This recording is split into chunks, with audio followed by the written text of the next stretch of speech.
Welcome back to our channel cinema చుమ్మా. ఈ రోజు మన రివ్యూ వచ్చేసి ముంజియా.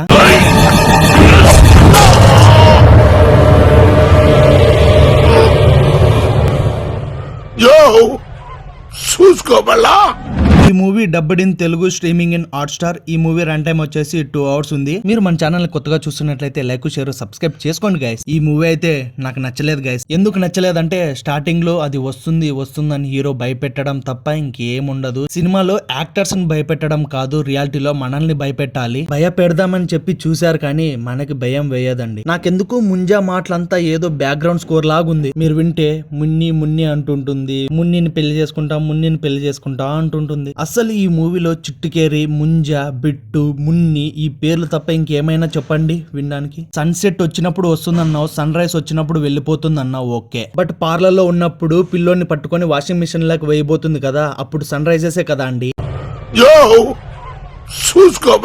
హీరో ఫ్రెండ్ తో కామెడీ ట్రై చేశారు, అస్సలు బాగలేదు గైస్. ఎందుకు కామెడీ ట్రై చేశారు, అవసరం లేదనిపించింది నాకైతే. అసలు ఎవరి కోసం అయితే అంత చేశాడో ముంజా, తన గురించి కానీ తననే ఎందుకు లవ్ చేశారని చెప్పలేదు. అందుకేనేమో మన మూవీ కనెక్ట్ అవ్వం. స్టోరీ ఏంటంటే బిట్టు తన నెగిటివ్ ప్లేస్ కి వెళ్ళినప్పుడు వాళ్ళ ఫ్యామిలీ సీక్రెట్స్ అన్ని తెలిసిపోతాయి. అసలు ఈ ముంజా అంటే ఎవరు, తను ఎవరిని పెళ్లి చేసుకుందాం అనుకున్నాడు, అసలు ముంజా వల్ల బిట్టుకి అండ్ తన లవర్ కి ఎలాంటి ప్రాబ్లమ్స్ వచ్చాయని మూవీ చూస్తే తెలుస్తుంది. ఈ మూవీలో ఏదైనా పాజిటివ్ ఉందంటే అది మ్యూజిక్ అండ్ బీజిఎం బాగుంది. ఐ మీన్ భయపెట్టే బీజిఎం ఉంది, కానీ సౌండ్ ఒక్కటే ఉంటే భయం రాదు కదా. కొంచెం పర్ఫార్మెన్స్ లో కూడా అండ్ సిచ్యువేషన్ క్రియేట్ చేసింటే పర్ఫెక్ట్ ఉంటుండే. నాకు నచ్చింది ఏంటంటే ఫస్ట్ 20 minutes ఉంటుంది మూవీ, సూపర్ గా ఉంటుంది. ఈ మూవీ ఇలానే కంటిన్యూ అవుతుంది అనుకున్నా, బట్ అలా కంటిన్యూ అయితే ఇలాంటి రివ్యూ నేను చెప్పేవాడిని కాదు కదండి. పర్ఫార్మెన్స్ అయితే నాకు నచ్చింది. హీరో అండ్ చిన్నపిల్లని క్యారెక్టర్. హీరో ఎందుకంటే ఇన్నోసెంట్ గా త్రూ అవుట్ మూవీ ఉండడం ఇట్స్ గుడ్. మిగతా వాళ్ళంతా ఓకేగా ఉన్నారు. హీరో వాళ్ళ బాబాయ్ డబ్బింగ్ చెప్పింది ఎవరో గానీ ఇరిటేటింగ్ గా ఉంది. సత్యరాజ్ గారు ఎందుకు ఈ క్యారెక్టర్ అనిపించింది నాకైతే పర్సనల్ గా.